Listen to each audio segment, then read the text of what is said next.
大家早晨。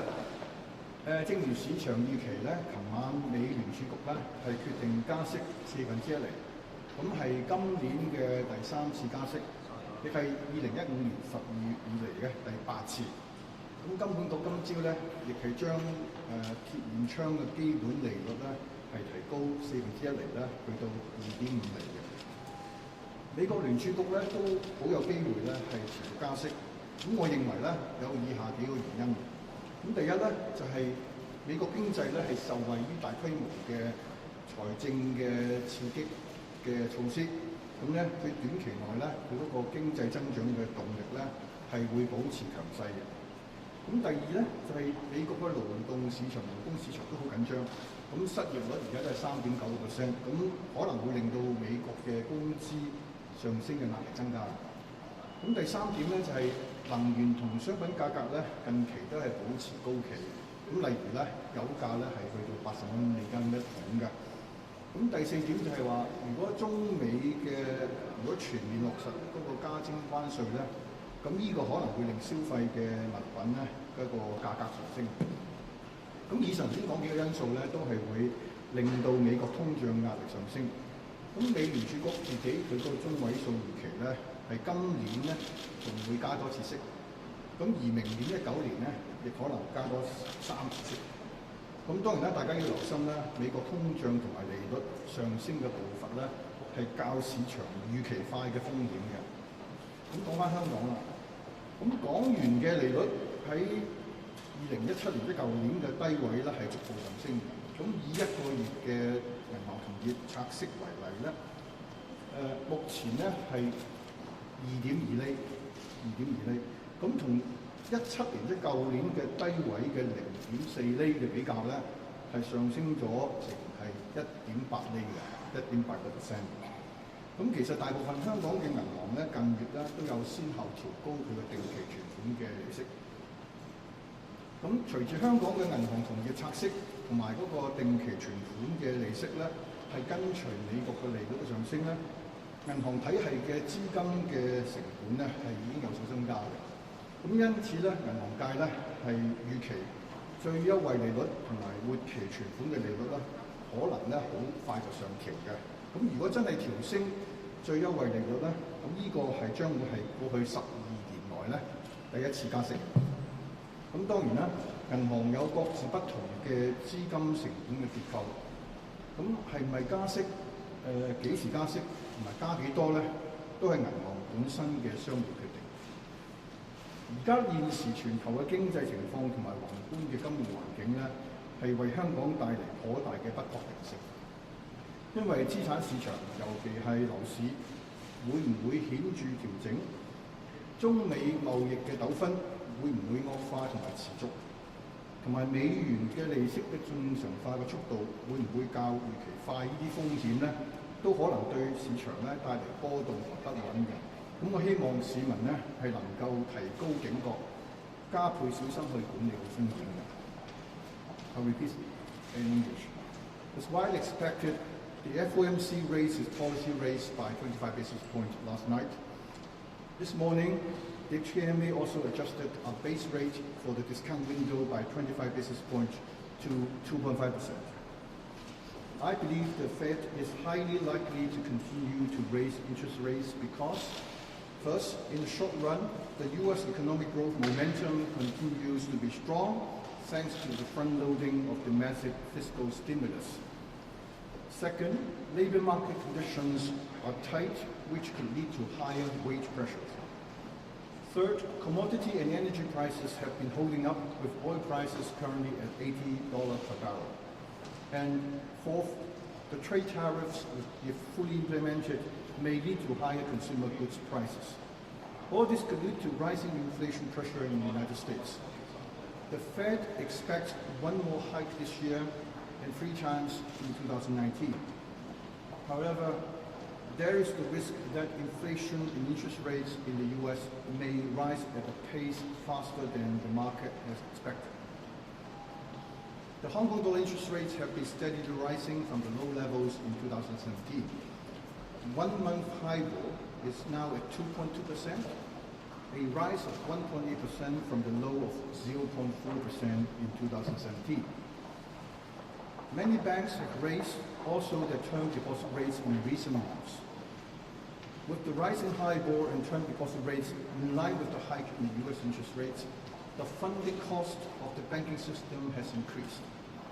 Many market participants are now expecting that the prime rate and savings deposit rates may soon be raised. If this should happen, it will be the first hike in the last 12 years. Banks have different funding cost structures. It is a commercial decision for them to decide whether, when, and by how much they wish to adjust their interest rates. The current global economic conditions and financial environment are full of uncertainties for Hong Kong. It is unclear whether the asset market, especially the property market, would undergo significant adjustment, or whether China-US trade tension would worsen and drag on, or whether the pace of US interest rate normalization would be quicker than expected. The public is well advised to be on high alert and remain vigilant of these uncertainties and to manage their risk prudently.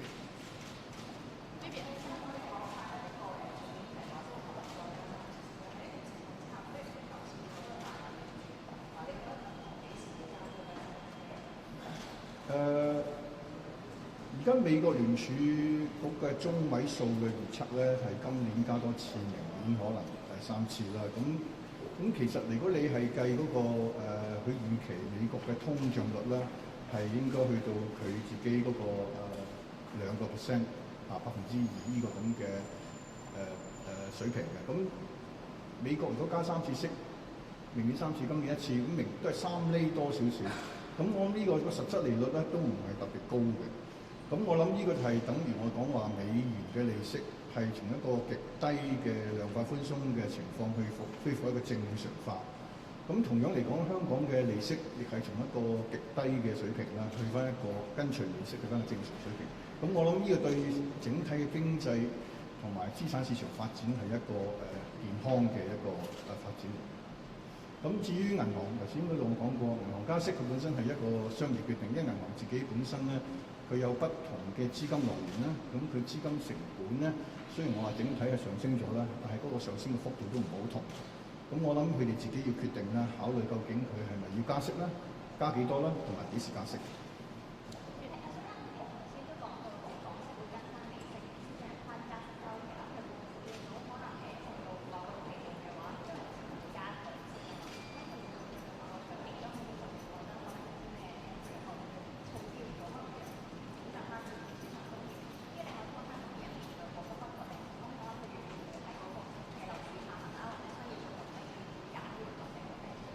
咁你見到美國一個利息正常化個步伐咧，美聯儲加息嗰度咧都係一步步嚟嘅。咁而香港嘅利率，我見到銀行同業拆息咧本身都係持續上升，但上升嗰個速度同幅度都好緩慢嘅。咁我頭先講到話一個月拆息去到2.2厘，咁係從舊年低位上升咗幾多啦？咁但係都係跟隨美息嘅。咁所以我覺得就係以後香港嘅如果利息係正常化咧，嗰個步伐都係會係循序漸進嘅。咁頭先講到話萬一有一啲資金好急速流走，咁我唔知係咩原因啊，但係佢真係發生嘅時候咧，其實我哋香港銀行體系裏邊咧嗰個緩衝好大嘅。咁我哋個貨幣基礎咧有16,000億啦。咁銀行本身咧持有嘅外匯基金票據有1萬億咁多，咁其實好多啲錢本身係08年以來咧係流入港元嘅1萬億等值嘅嗰個沉澱嚟嘅。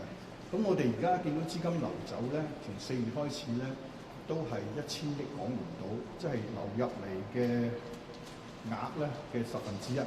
咁所以咧，我相信咧嗰個香港嗰個資金流動嘅本身咧係唔會對於嗰個利息啊或者銀行體系咧帶來太大嘅衝擊。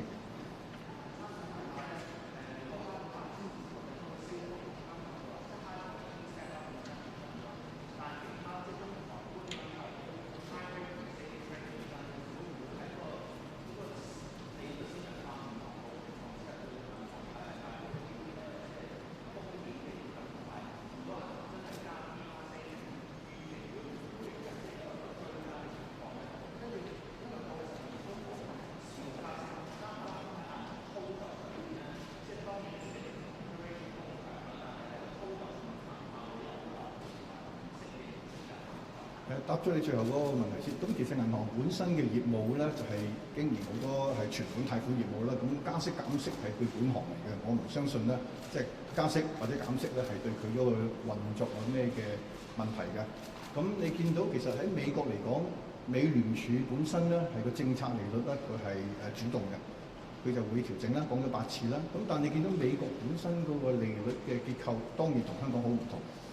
咁你見到美國嘅按揭利率，咁佢係以30年期為主咧，或者同佢嗰啲存款活期存款嘅利息，佢個加幅係同美國聯儲個政策利率係不同步嘅。咁所以大家都要明白，即係話每笪地方有自己本身好多種利率，佢嗰個不同對嗰個政策利率嘅反應嘅。咁我哋香港本身咧係一個聯繫匯率制度之下咧，係一個被動式嘅。咁你見到我哋嗰個最早係有反應咧，對美息嗰度咧係銀行同業拆息嘅。咁尤其資金今年4月開始流走咧，咁你見到銀行同業拆息咧係顯著上升咗。咁呢個亦係帶動其他嗰個息口係上升。咁你見到定期存款大部分銀行都係陸續調高咗啦。咁跟住下一步咧，我認為咧係嗰個最優惠利率 Prime 啦，或者嗰個活期存款咧，都應該好快上升嘅。咁呢個亦唔係我自己本身嘅推測啦。咁銀行界本身都普遍預期咧 ，Prime Rate 同埋一個活期存款嘅利息都好快會調升。我諗嗰個而家嗰個 Prime Rate 係未加過，但係嗰個銀行同業已經係喐咗好接近利息啦。咁我諗係會逐步都會係加翻。咁最終我自己認為咧，係港元嘅利息係會好貼近咧係美元嘅利息。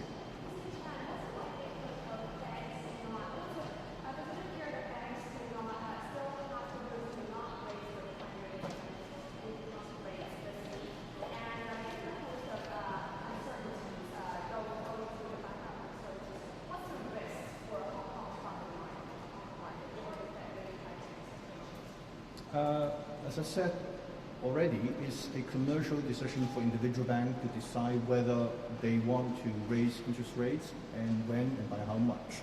Each of them has slightly different funding structure, so the cost of funds may be different.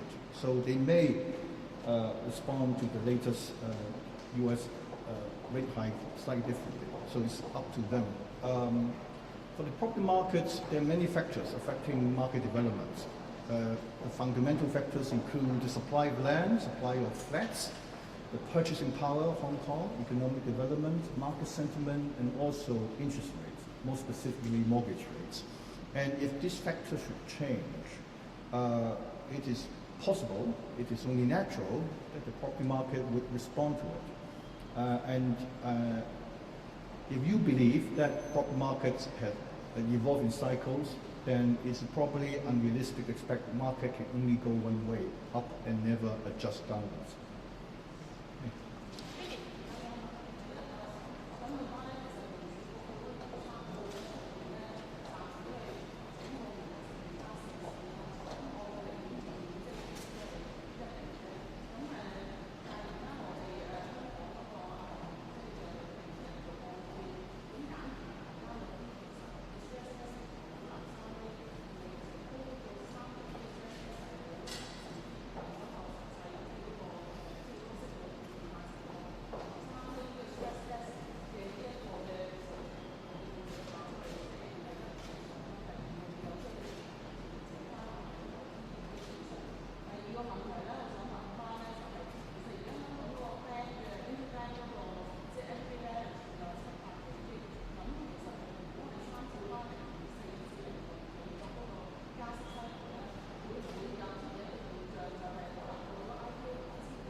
兩個問題啦，就嗰個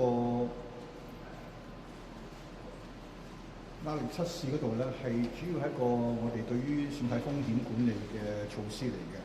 咁當港元嘅利息或者按揭利息係好低嘅時候咧，而且我哋認為呢個咁低嘅利息係一個30年嘅長期按揭係唔會長期咁低嘅時候咧，咁我哋就會一個要求就係如果利息上升譬如3厘咧。嗰個支付能力係點咧？咁樣，咁我哋當然會因應市場嘅利息嘅變化啦，咁去再釐定究竟我哋呢個壓力測試嗰個要求啦，係咪需要修訂咧？咁目前嚟講都係言之尚早嘅，但係我哋會因應市場尤其利息嘅走勢嘅變化咧，我哋會考慮。咁至於嗰個銀行本身咧，佢一定要因應佢自己資金成本嘅變化啦，係作出決定啦。究竟佢幾種主要嘅利息啦，係應該調整？咁當然市場嘅變化，大家唔可以預先完全可以確知到啦。但係我哋自己睇法咧，就話而家嘅存款利息同埋我哋嘅最優惠利率咧，都係一個歷史上嘅新低嚟嘅。咁所以咧，我哋覺得如果美元嘅利息正常化，咁港元喺聯繫匯率嘅制度下咧，應該係跟隨美息，咁所以咧嗰個趨勢應該都係話咧嗰個整體嘅利率，包括活期存款啦，包括啲最優惠利率咧，都係會有上升嘅趨勢。不過頭先我講過啦，因為美息嘅正常化咧係循序漸進嘅，咁所以我哋認為香港嘅利息如果要加嘅話咧，都係一步步嚟。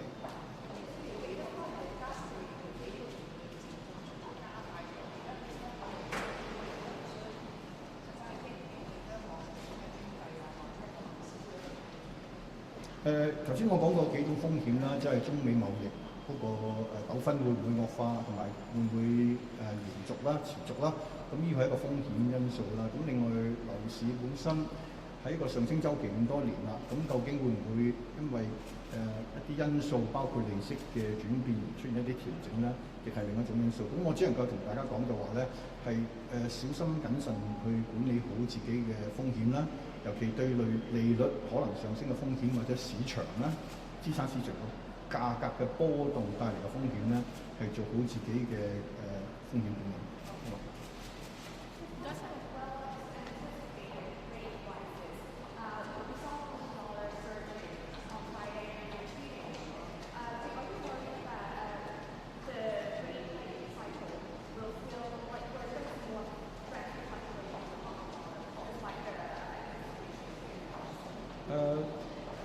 There were some one-off factors or seasonal factors affecting the short-term interest rates or the Hong Kong dollar spot rate, but it will not change the design and the function of the currency support system, in which the Hong Kong dollar exchange rate remain within the narrow range of the strong side and the weak side undertaking rates, and also the Hong Kong dollar interest rate, which in general track US interest rates.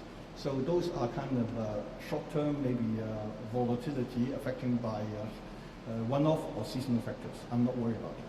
OK，唔該晒。